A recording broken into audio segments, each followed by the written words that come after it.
پورا موقع دے رہے ہیں کہ یہ جب فیصلہ ہو جائے. یعنی اگر ہم نے ٹرانسفر کا اتنی دیر اپلائی کیا ہوا ہے تو کم از کم فیصلہ تو کریں. وہ کرتے بھی نہیں ہیں. بہرحال وہاں بھی ان کو بھی میں نے کہا، بڑی دیر کا کہا ہوا ہے کہ ہمیں چیف جسٹس اسلام آباد ہائی کورٹ پہ مجھے کوئی اعتماد نہیں ہے. جب مجھے اٹھایا گیا وہاں سے، آپ سوچیں کہ مجھے غیر قانونی اور آئینی طور پہ اٹھایا گیا ان کی عدالت سے، اور انہوں نے اس کو لیگلائز کر دیا. یعنی اصل میں تو ان کو اللیگل کرنا چاہیے تھا. سپریم کورٹ کو تو جانے کی نوبت نہیں ہونی چاہیے تھی. ان کی عدالت میں بیٹھا ہوں، شیشے توڑ کے، ڈنڈے مار کے، وکیلوں کو مار کے، وہ بیچارہ رجسٹری اسٹاف ان کو ڈنڈے مار کے، اور مجھے گھسیٹ کے لے گئے وہاں سے ان کی عدالت سے.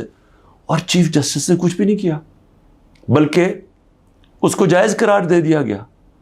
اس کے بعد جو اس سے پہلے ٹرین کیس تھا، 3 ممبر بینچ بیٹھا، دو ججز نے واضح طور پہ کہہ دیا کہ مینٹینیبل ہے کیس. چیف جسٹس صاحب فیصلہ نہیں کر رہے، وہ بھی لٹکائے ہوا ہے وہاں. اور ہمیں اعظم سواتی کو بہت اعتراضات تھے. انہوں نے لیٹر لکھا کہ مجھے اعتماد نہیں ہے آپ کے اوپر. تو نہ وہ اپنے آپ کو ریکیوز کرتے ہیں، نہ ادھر نیچے سے ریکیوز کر رہے ہیں. اور پھر ہمیں بڑا ایک سیریس چیز ہے یہ جو فیس بک پہ دیکھیں. فیس بک 90 دن تک فیس بک کا ریکارڈ ان کے پاس پڑا ہوتا ہے. اگر FIA یا جج صاحب ایک صرف آپ کو ای میل کرنی ہے فیس بک کو کہ یہ کیس ہو رہا ہے، آپ مہربانی کر کے بتا دیں کہ 90 دن تک ان کی جو بھی فیس بک پہ پوسٹ تھی وہ کون سی تھی. کیونکہ 90 دن تک جو لوگوں نے دیکھا ہے اور پوسٹ بھی کیا ہے کہ اس کے جو ہمایوں دلاور کی پوسٹ تھی اس پہ انہوں نے جو ان کا میرے متعلق پوسٹ کی ہوئی ہیں، وہ تو اگر کوئی بھی دیکھ لے تو مجھے تو ان سے انصاف نہیں مل سکتا. لیکن وہ FIA کے پاس گئے اور FIA نے جناب کہا جی وہ کیونکہ ڈیلیٹ ہو گئی ہیں، وہ FIA نے کلین چٹ دے دی. میچ فکس ہوا ہے. ابھی بھی اگر آپ کسی کو انصاف کی فکر ہے چیف جسٹس اسلام آباد ہائی کورٹ کی یا FIA کو، تو بڑا سیدھا ہے کہ ایک ای میل کریں اور فیس بک کو کہیں کہ ہمیں 90 دن کا دے.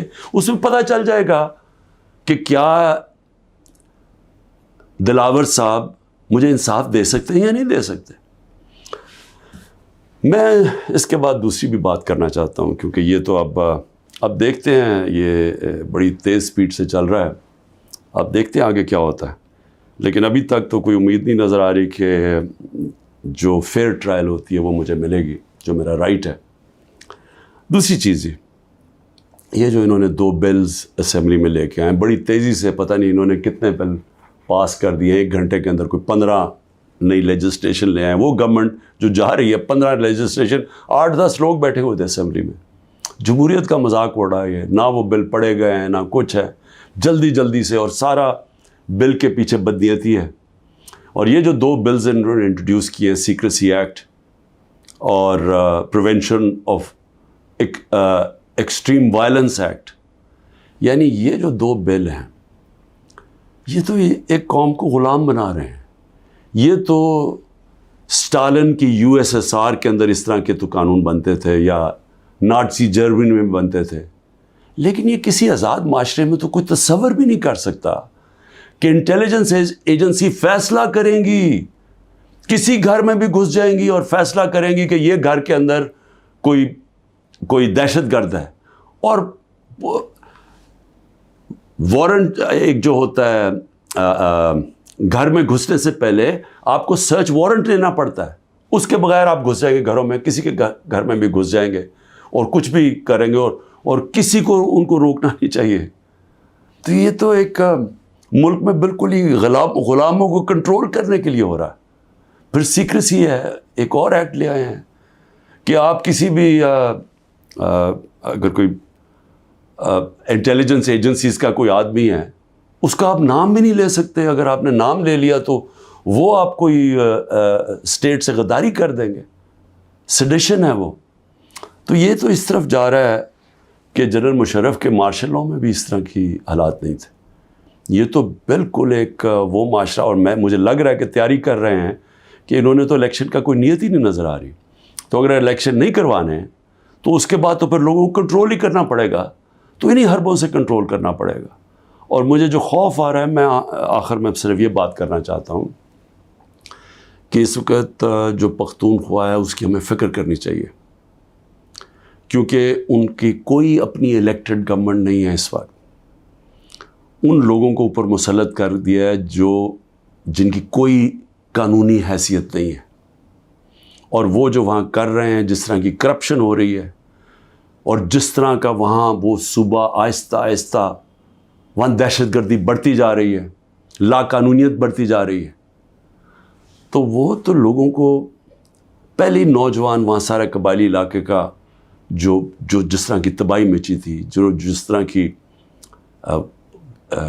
قتل و غارت ہوئی ہے قبائلی علاقے میں، ڈرون اٹیک سے، ملٹری آپریشنز، اوپر سے طالبان ایک طرف، وہ دوسری طرف فوج، تو وہ جو لوگوں سے ہوا، جس طرح کی تباہی مچی وہاں، تو وہ تو اسی سے ابھی نکل رہے ہیں.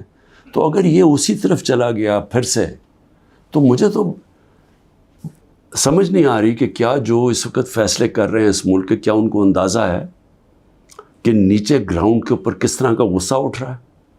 کیا اندازہ ہے کہ جب وہ پولیس لائنز کے اندر جب 100 پولیس والے شہید ہوئے تھے، پتہ ہے نیچے سے کیا آوازیں آ رہی تھیں؟ اور اب جو بجوڑ میں ہوا اس کے اوپر سارے پختونخوا کے اندر کس طرح کا غصہ گیا؟ کیا کسی کو اندازہ ہے کہ یہ کس طرف جا سکتا ہے؟ اور میں اس لیے کہہ رہا ہوں کہ بہت ضروری ہے، ایک ہی طریقہ ہے کہ یہ جو نیچے گراؤنڈ کے اوپر غصہ ہے یہ تب نکلتا ہے جب الیکشنز کرواتے ہیں. الیکشنز میں لوگوں کا غصہ نکل جاتا ہے، اور پھر ایک جب منتخب گورنمنٹ آتی ہے لوگ امید لگا لیتے ہیں، اور ہوتا کیا ہے کہ وہ جو سارا ٹیمپریچر ہے وہ نیچے آ جاتا ہے، اسٹیبلٹی آ جاتی ہے، استحکام آ جاتا ہے ملک میں. تو یہ جو دوسری طرف ابھی کوششیں ہو رہی ہیں، جو لوگ اس ملک میں جن کا جینا مرنا ہے ان کو خوف آنا شروع ہو گیا. جو 12 لاکھ یہاں سے پروفیشنلز چھوڑ کے گئے ہیں اور جا رہے ہیں، آج ہمیں سمجھ آنا چاہیے کہ ان کی امید ختم ہو گئی ہے. یہ سب سے خطرناک چیز ہے کہ ایک معاشرے میں لوگوں کی امید چلی جائے.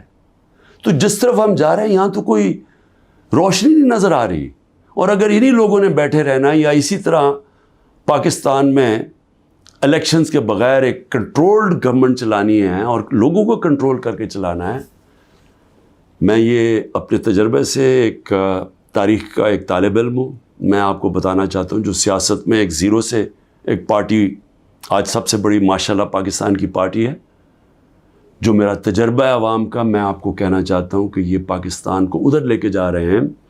جو لوگ سمجھ رہے ہیں کہ وہ ڈنڈے کے زور سے اس ملک کو کنٹرول کر لیں گے، وہ سمجھتے نہیں ہیں، عوام کی سوچ نہیں سمجھتے، نہ وہ تاریخ جانتے ہیں، نہ وہ پولیٹکس سمجھتے ہیں، اور وہ پاکستان کے لیے بہت بڑا خطرناک اندھیرے کی طرف ہم لے کے جا رہے ہیں.